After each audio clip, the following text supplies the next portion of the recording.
Let's get back to those great crested grebes because we've got some explaining to do. We can go live to them now. As I mentioned before, they're on a pool down in the Mendips hills, and there is one of the pair on what yesterday we were calling a mating platform, but things have rather changed today, I'm afraid.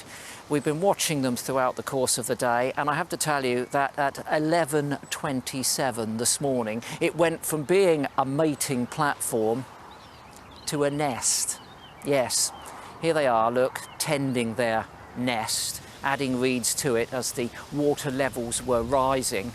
And eventually, one of the birds stands up and reveals the fact that it's, well, obviously the female, has laid an egg onto it. Quite surprising. Last night we were saying this is not a suitable place for a grebe's nest, but they've confounded us all and proved us wrong, and we have to learn a lesson, and we do. And there we are, it's laid an egg on that nest. But it's not a very good nest, is it really? It's very low to the water, it keeps getting washed away, they're constantly adding to it. And look at this, on a couple of times today, the egg has rolled right to the edge of the, well, I won't call it a nest, the platform, the shabby platform of reeds that they built there.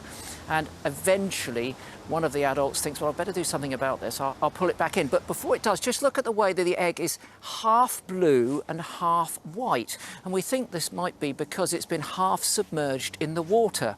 And you might think, well, that's going to be a disaster for these birds. How are they going to incubate their clutch if it's up to here in water?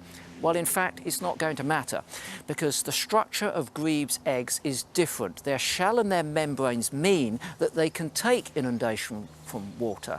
It doesn't let the liquid water in, but it allows the water vapour in so the egg can breathe.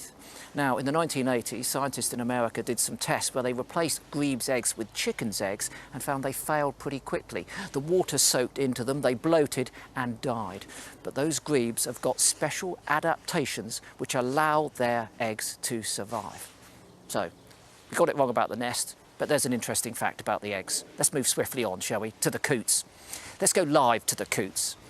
And I can tell you that this is very definitely a species that we've learned a little bit about. You've got one of the youngsters here. There are 6 surviving, and that adult is obviously doing a bit of feeding. It's probably breaking up that, yet it is, it's breaking up that vegetation and giving it to that youngster. And the youngsters are being tended by both parents at the moment. And this is not the nest. We know that for certain on this occasion. I guarantee this is not a nest. This is a brooding platform. We watched the nest, we watched the eggs hatch, and we've seen the birds using this brooding platform to protect those youngsters. And they are having to protect them from potential predators like that great white egret. Just like herons, great white egrets would obviously eat small water birds like those young coots. And coots can be quite aggressive, not just to other species, but to themselves. And particularly in the early morning, if you're near a body of water where there are coots at this time of year, you might see them fighting. I mean, many male birds will be proclaiming their territory through song. To be honest with you, coots aren't great songsters, so they do it by fighting.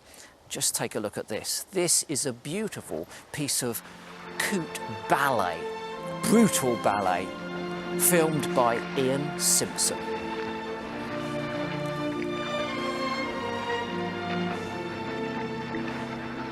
You, sir, are a blackguard. A blackguard? You call me a blackguard? You're a bounder, sir. You blighter. You absolute blighter. Takes one to know one.